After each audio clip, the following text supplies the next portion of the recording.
What is a Muslim economy? In this video, inshallah, I'll be talking about the Muslim economy, not the Islamic economy, but the Muslim economy specifically in the context of Muslims living in the West. Now, if you're watching this video, I assume that you're probably living in the US, Canada, UK, any other English-speaking country, and a Muslim economy is Muslims taking power of their own financial situations and taking responsibility to ensure that they move their own economies forward, that they move their own financial situation into a positive or a more positive position as they go along in life. It's really important to understand that if you're living in a non-Muslim country, then of course what you will find is that you have all of these investments and you're working for normally an employer who's a non-Muslim, and you're essentially, when you're working and you're selling your time for money, you're putting more money in their pockets than in your own. Yes, you might be in a good job and you might be earning, for example, anything 50,000, 60,000 plus. I'm talking about pounds. If it's US dollars, probably 75, $80,000 plus. And that might be a good income for you as an individual. But how is that moving the Muslims forward in the country? Indeed, the only way that Muslims can move forward in a non-Muslim economy is by doing business. And again, there are certain caveats to that. If you're in a high income job, maybe you're earning more than $100,000 or $150,000 a year, or definitely £100,000 a year, and you can save a portion of your money to put into investments, halal investments, then you're doing good. But generally speaking, majority of the people are not in those high income jobs. They're in jobs which are paying less than $150,000 a year or £100,000 a year, and therefore they need to be working on their side hustles. No one's telling you to quit your jobs. What we're saying is that start side hustles, start businesses in which you can take control of your own future, because with business, with the right strategies and effort, you can move it forward exponentially, and therefore you create an economy for yourself. You're a Muslim, you're creating your own Muslim economy. You're creating your own Muslim economy for yourself, for your family, and inshallah for society at whole. Because of businesses, if businesses get to a large size and they are able to generate millions and millions in revenue and hundreds of thousands and also millions in profit, that's when you can make a huge impact to the Muslim economy. So starting a Muslim economy for yourself, and what do I mean by that? Starting a business for yourself is really, really important. And if you're a high income earner and you're watching this video, then think about how you can put your money into halal investments and grow the Islamic and Muslim economies forward in your country.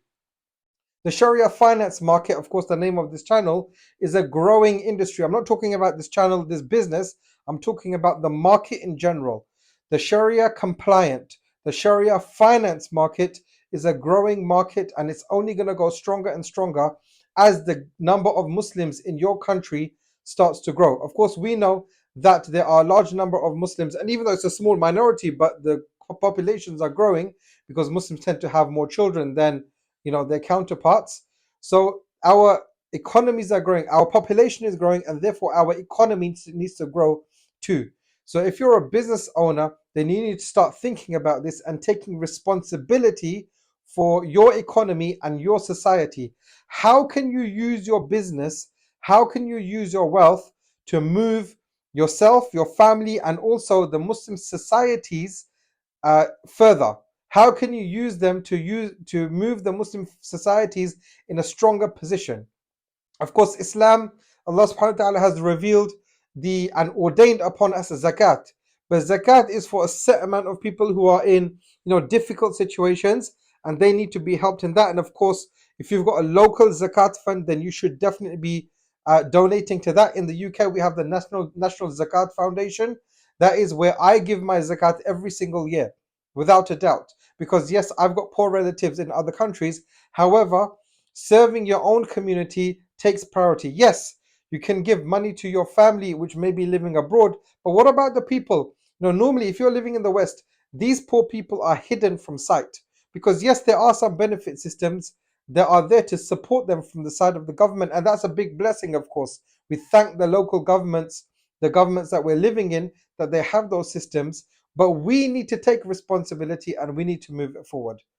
So in another video, inshallah, I'll be talking about Islamic financial education and how Muslims should take financial education seriously to grow their own economies and to understand the Islamic perspective. Now, financial education from the perspective of non-Muslims is geared towards non-Muslims.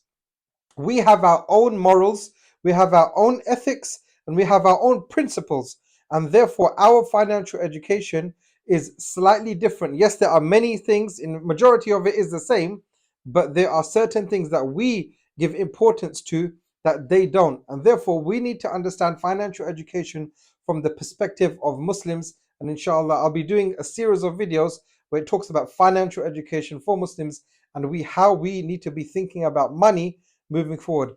Money is not dirty in Islam. Money is a tool to be used for the greater good in Islam. We know that money is important. We know that a strong economy is important, and a strong society is also a strong society, not only spiritually, but also economically. So let's move forward, inshallah, grow this Muslim economy. And I'm not talking about Sharia finance market in Justice Channel. I'm talking about everything. Let's grow the Sharia finance market and create a real Muslim economy for ourselves.